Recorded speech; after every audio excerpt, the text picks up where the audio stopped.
சொல்லுங்க. தனியாக சார், இது ஒரு உள்ளங்கை நெல்லிக்கனி மாதிரி வெளிப்படையாகவே தெரிஞ்சிட்டுன்னு சொல்கிறீங்க. அதிமுக பாஜக கூட்டணி பேச்சுவார்த்தை தான் அவங்க போயிருக்கிறாங்க. இது எதிர்க்கட்சி தலைவராக இருப்பவர் சட்டப்பேரவை கூட்டத்தொடர் நடந்து கொண்டிருக்கும் போது இது அந்த கட்சி அந்த லெட்டர் பேட்லேயே அறிவிப்பை வெளியிட்டு உள்துறை அமைச்சரை சந்திக்க செல்கிறேன் என்று அறிவித்து விட்டு சென்றிருந்தால் அந்த பிரச்சனை இல்லை.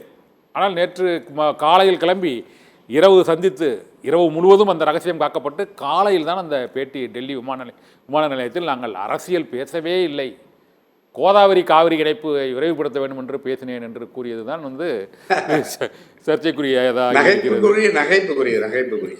ஆகிறது. ஆனால் தனியாக எனக்கு இன்னொரு கேள்வி.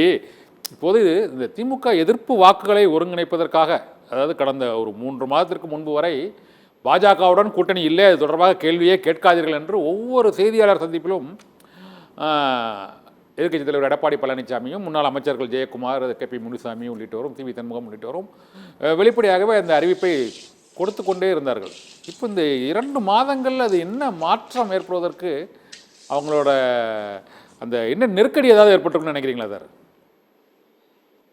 இல்லை, அது ஏற்கனவே நான் பலமுறை நான் சுட்டி காட்டியிருக்கேன். இந்தியாவை பொறுத்தவரைக்கும் பாஜகவை பகைத்து கொண்டு எந்த மாநில கட்சியாலோ அல்லது தேசிய கட்சியாலோ பாஜக விரும்புகிற வரைதான் அவர்கள் தன்னுடைய அரசியல் பணியை தொடர முடியும். பாஜக எந்த அரசியல் கட்சியையும் கட்டுப்படுத்தவோ, சீர்குலைக்கவோ, சிதறடிக்கவோ, தோற்கடிக்கவோ அது எல்லா வகையான தன்னுடைய அதிகார முகமைகளையும் அது அதிகார துஷ்பிரயோகம் செய்து சட்டவிரோதமாக ஏறி பல்வேறு அரசியல் கட்சிகளை முடக்குவது, அரசின் அதனுடைய தலைவர்களை முடக்குவது, இன்னும் சொல்ல போனால் வழக்கு பதிவு செய்வது, சோதனையிடுவது, சொத்துக்களை பறிமுதல் செய்வது, சிறைப்படுத்தி சிறையிலே கூட அடைத்து வைத்து தேர்தலை நடத்துவது. இப்போ நீங்கள் உதாரணத்துக்கு டெல்லியில் கெஜ்ரிவாலை தேர்தல் நெருங்கிற வரை சிறையிலேயே வைத்திருந்தது. அவர் ஒருவர் மட்டுமல்ல, முதலமைச்சரை சிறையில் வைக்கிறது கெஜ்ரிவாலை, துணை முதலமைச்சர் மணிஷ் சிசோடியாவை ஆண்டு கணக்கில் சிறையில் வைக்கிறது. பல்வேறு நாடாளுமன்ற அதனுடைய சட்டமன்ற உறுப்பினர்கள் எல்லாம் கைது செய்து சிறையில் அடைத்து வைத்துவிட்டு ஒரு தேர்தலை நடக்கிற பொழுது வெறும் ஒரு விடுப்பை மட்டும் தருகிறது.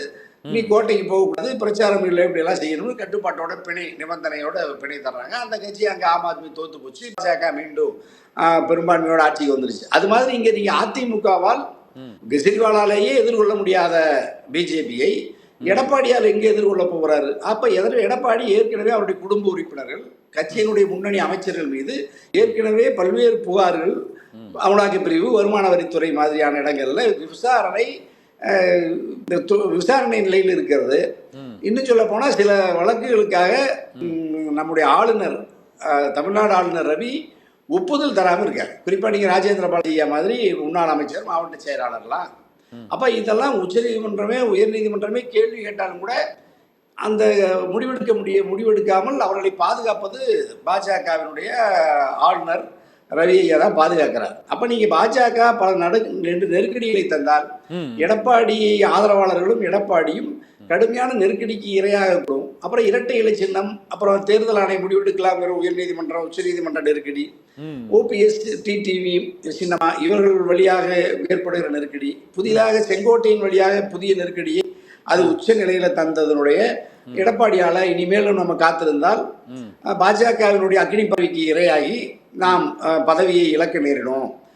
நம்ம இந்த கட்சிக்கு தலைமை பொறுப்பு இருக்க முடியாது, ரெட்டலை நமக்கு கிடைக்காதுங்கிற ஒரு முடிவுக்கு வந்த உடனே இப்பொழுது அவராக தேடி போய், அதாவது நீங்க அண்ணாமலை சொல்றார், அதாவது எங்களை நோட்டாவுக்கு கீழ் இருப்பவர்கள் என்று சொன்ன கட்சிகள் எல்லாம், தீண்டத்தகாத கட்சிகள் என்று சொன்னவர்கள் எல்லாம் இப்பொழுது எங்களோடு உறவுக்காக தவம் கிடக்கிறார்கள் அண்ணாமலை சொல்லுகிறார். அப்ப நீ அண்ணாமலை சொன்னதுக்கு நேர் அப்படியே ஒத்து போய் இப்பொழுது டெல்லியிலே போய் காத்திருந்து அப்பாயின்மெண்ட்டுக்காக தவம் கிடந்து சந்தித்து அவரிடம் மன்னிப்பு கேட்டுவிட்டு தன்னுடைய தேர்தல் கூட்டணியை உறுதி செய்து விட்டு வருகிற அளவுக்கு தான் இருக்கு. அதை நீங்க என்ன காப்பாத்துங்க, நான் உங்களுக்கு எதிராக செயல்பட மாட்டேன், உங்களோடு வைத்துக் கொள்ளுறேன்னு சொல்லிட்டாரு. இப்போ வெளியே பத்திரிகையாளர்கள் என்ன சொல்றாங்கன்னா, அண்ணாமலை எடப்பாடி அந்த 2026 தேர்தலில் இவ்வளவு மோதல்கள் நடைபெற்று விட்டது இருவருக்கும் இடையே, அங்கு அதிமுக தலைவர்கள் மற்றும் அதிமுகவின் 2ஆம் கட்ட தலைவர்களை விமர்சித்து பேசியாகி விட்டது. கடந்த நீங்கள் கூறியது போல கடந்த ஒரு 2 வாரத்துக்கு முன்பு கூட கூட்டணிக்கு தவம் கணக்கிறார்கள் என்று அண்ணாமலை கூறிவிட்டார். இந்த சூழ்நிலையில் 2026 தேர்தலில் தமிழக பாஜக தலைவர் அண்ணாமலை எடப்பாடி பழனிசாமியை முதலமைச்சர் வேட்பாளராக முன்னிறுத்தி பிரச்சாரம் செய்வாரா, இல்லை அண்ணாமலை மாற்றப்படுவாரா, என்ன நடக்கும்னு நினைக்கிறீங்க சார்? இல்லை, அது திரைமறைவில் இன்னொரு மென்மையான ஒரு தலைவரை கொண்டுட்டு வர்றதாக சொன்னாங்க. தமிழ்நாடு பாஜகவுக்கு குறைந்தபட்சம் இந்த தேர்தல் வரைக்காவது கொண்டுட்டு வந்து அண்ணாமலைக்கு ஏதாவது ஒரு வலிமையான பொறுப்பு தர்றதுக்கான சூழல் இருக்கிறதாக இப்போ இந்த 2 நாளில் என்கிட்ட பேசினாங்க. அது அதிமுகவோடு ஒரு மென்மையான உறவு இருக்கிற ஒரு புதிய ஒருவரை கொண்டு வருவதற்கான சூழல் இருக்கிறதாக ஒரு சில பேர் சொன்னாங்க. எனக்கு அதில் கூட நம்பிக்கை இல்லை. ஏன்னா அண்ணாமலையையும் தலைவராக வைத்துக்கொண்டே எடப்பாடியும் அண்ணாமலையும் இணைந்தே 2026 சட்டமன்ற பொதுத் தேர்தலை சந்திக்கக்கூடும். அதுக்கெல்லாம் நீங்கள் எடப்பாடி இப்போ அண்ணாமலை இருக்க வேண்டுமா இருக்கக்கூடாதா முடிவுன்ற இடத்துல எல்லாம் எடப்பாடி இல்லை. எடப்பாடி முதல்ல அதிமுகவுக்கு பொதுச் செயலாளராக இருக்க முடியுமா இருக்க முடியாதாங்கிறதே பாஜகவினுடைய கருணையில் அவருடைய விருப்பத்தின் அடிப்படையில் இருக்கிற பொழுது பாஜகவின் மாநில தலைவராக யார் இருக்க வேண்டும் என்று முடிவெடுக்கிற இடத்துல எடப்பாடி இல்லவே இல்லை. நான் பல நாள் சொன்ன எடப்பாடி மட்டும் இல்ல, அதுல இருக்கிற எந்த ஆளுமைகளுமே பாஜகவின் விருப்பத்திற்கு மாறாக கட்டுப்பாட்டை மீறி கட்சியை நடத்த முடியாது, கட்சியை இயக்க முடியாதுங்கிறத நம்ம ஆணித்தரமா சொன்னோம். ஆனா பல பேர் சொன்னாங்க எடப்பாடியின் ஆதரவாக தினந்தோறும் தொலைக்காட்சியில் விவாதங்களில் பங்கேற்பவர்கள் எல்லாம் சொன்னார்கள், ஒரு காலம் நாங்கள் இனிமேல் 2026 அதிமுக பாஜக உறவு இல்லவே இல்லைன்னு சொன்னாங்க. நான் இருக்கும்னு சொன்னேன். பாஜகவின் உறவு இல்லாமல் 2026 சட்டமன்ற பொதுத் தேர்தலை அதிமுக சந்திக்காதுன்னு சொன்னேன். அப்புறம் அதை உறுதிப்படுத்தி இன்னைக்கு பாஜகவோடு இன்னைக்கு கரம் பற்றுவதற்கு அதிகாரப்பூர்வமாக அறிவிப்பு செய்து விட்டு வந்து விட்டார் எடப்பாடி. ஆகவே எடப்பாடியை பொறுத்தவரை பாஜகவின் கட்டுப்பாட்டில் பாஜகவின் விருப்பத்துக்கு இணங்கி கட்சியை நடத்துகிற முடிவுக்கு ஏற்கனவே இருந்தார். இப்பொழுது அதிகாரப்பூர்வமாக வந்து விட்டார். அப்ப நீங்க மற்ற ஆளுமைகள் எல்லாம் இன்னைக்கு கூட ஓபிஎஸ் கேட்கிறாங்க, அமித்ஷா பாஜக நம்ம எடப்பாடி எதிர்கட்சி தலைவர் சந்திப்பை பத்தி என்ன சொல்றீங்க, எல்லாம் நன்மைக்கே அப்படின்னு சொல்லிட்டு ஒரு வார்த்தையில முடிச்சுட்டு போயிட்டார். அப்ப டிடிவியும் கிட்டத்தட்ட அவர் என்டிஏ கூட்டணி தான் ஆட்சிக்கு வரும்னு சொல்றாரு. அமித்ஷாவும் 2026 தேசிய ஜனநாயக கூட்டணி ஆட்சி தான் சொல்லிட்டாரு. அப்ப நீங்க முதலமைச்சர் வேட்பாளரா யாருங்கிறதுல மட்டும்தான் எடப்பாடிக்கு ஒரு தயக்கம் இருக்கு.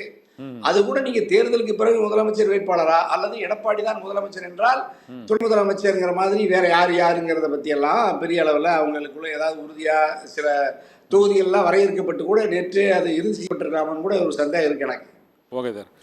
நீங்க அந்த தேர்தலில் கடினமான ஒரு தொகுதியில இறக்கிட்டாங்க. அதாவது யாருக்கு என்னென்ன தொகுதி ஒதுக்கப்பட வேண்டும் என்றும் 26 தேர்தலில் அதிமுக தலைமையில் தமிழ்நாடு சட்டமன்ற பொது தேர்தலை பாஜக சந்திக்குமான்னா அப்படி இல்லை. அது தேசிய ஜனநாயக கூட்டணி என்டிஏ உடைய ஆட்சிதான் அமையும்னு அமித்ஷா நேத்து கூட சொல்லிட்டார். ட்விட்டர்ல ஆட்சிதான் சொல்லிட்டார்.